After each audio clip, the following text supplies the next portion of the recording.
Good evening. You are watching CMR Daily Buzz. It's Wednesday, April 20th. I'm Misha Allinger and thank you for joining us.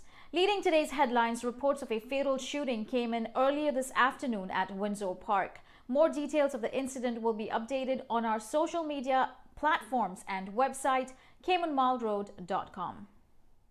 In another tragic incident, a 67-year-old American citizen lost his life while snorkeling in the Cayman Islands. The RCIPS responded to a report of a person in distress in West Bay shortly after 3:15 p.m. last Friday, April 15th. Reports are that he lost consciousness in the water and was brought to the shore. CPR was administered until emergency services attended to the scene. He was transported to the Cayman Islands Hospital via an ambulance, where he was subsequently pronounced dead. The RCIPS dealt with over 200 traffic offenses in the past weekend. Several persons were issued tickets for speeding, tint, and expired registration offenses. 5 persons were arrested for driving under the influence of alcohol, and 20 motor vehicle collisions were also recorded during the long holiday weekend. However, Superintendent of Police Brad Ebanks thanked the public for being responsible over the course of the Easter weekend. No major incidents of violent crimes were reported. The RCIPS is advising the public of a series of temporary short-term road closures. The areas affected are portions of Conch Point Road, Powery Road, and Andresen Road in West Bay between 1 p.m. tomorrow, 21st April, and 2 a.m. on Friday, 22nd April. These closures will be taking place to facilitate the filming of controlled driving scenes along the roads and will last in short intervals of 30 seconds to 1 minute at any given time. Members of the public are advised to exercise caution while traveling on these roads during these times and expect minor delays. Public Health reported 141 COVID-19 positive cases as of 20th April 2022. There are 733 estimated active cases of COVID-19 in the Cayman Islands. 2 patients are currently hospitalized for COVID-related causes and both are unvaccinated. The 7-day rolling average for 20th April is 56. The sister islands reported 2 new cases, bringing the total number of cases since the beginning of the pandemic to 689.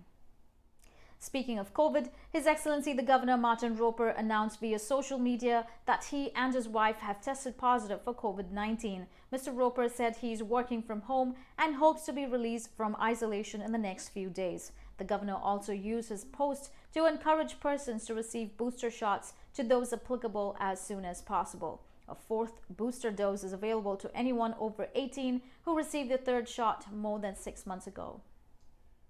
Cayman Brac-born scientist Dr. Martha K. Williams has been inducted into the NASA Inventors Hall of Fame. Dr. Williams is a well-published author and served as a NASA scientist for over 29 years, retiring in early 2018. From the multiple inventions, her work has resulted in 7 active licenses for NASA Kennedy Space Center Technology Office, supporting NASA's important technology transfer mission. Williams is a recipient of several awards during her tenure. Kyra Rebes of the Cayman Islands won the 15-17 girls 400-meter long course freestyle event on day 4 of the 2022 Carifta Swimming Championships at the Aquatic Center yesterday. Rebes is wrapping up her Carifta career with a satisfying splash. Here's what she had to say. All you have to do is really try being part of this, being a part of the team. It's great fun. That's really all Carifta is about. It's about the experience, it's about the team. It's one of the best events that I've ever been to. Let's hear from Kevin Watler for updates on Cayman's evening weather. Thanks, Misha, and good night, Cayman. I'm Kevin Watler, and this is your CMR weather update. It's brought to you by WG Charters. Scattered thunderstorms overnight. The winds will be northeast at 10 to 20 miles per hour. Temperatures will drop to the upper 70s with high humidity. Sunrise is just after 6 in the morning. The day will heat up to the mid-80s. Winds do pick up to the east-northeast at 20 to 30 miles per hour. Nighttime tomorrow, scattered thunderstorms. The temperatures will fall to the upper 70s overnight. Now here are the tide changes for tomorrow, as well as the times the moon will be up and go away. Now for the next few days, similar weather conditions are expected. It will be a good idea to keep an umbrella or raincoat with you this week. Now, CMR weather updates are brought to you by WG Charters. They offer private boat trips for a great price, and we encourage you to support them. Have a great night. Thank you, Kevin, for those updates. Moving on to regional news, several persons were swept away after several days of heavy rain flooding in Mo Bay, Jamaica, including an elderly woman and a child whose bodies were recovered after an extensive search yesterday.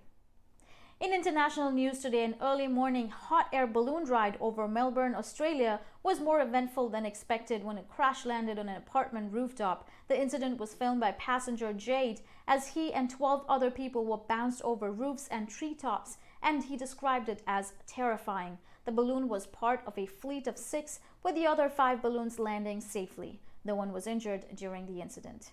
For more in-depth news and headlines, please visit our website, caymanmallroad.com.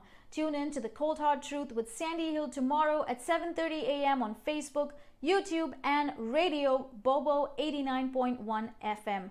Thank you for tuning in to CMR Daily Buzz with me, Misha Allinger. Please do not drink and drive. Enjoy your evening and stay safe.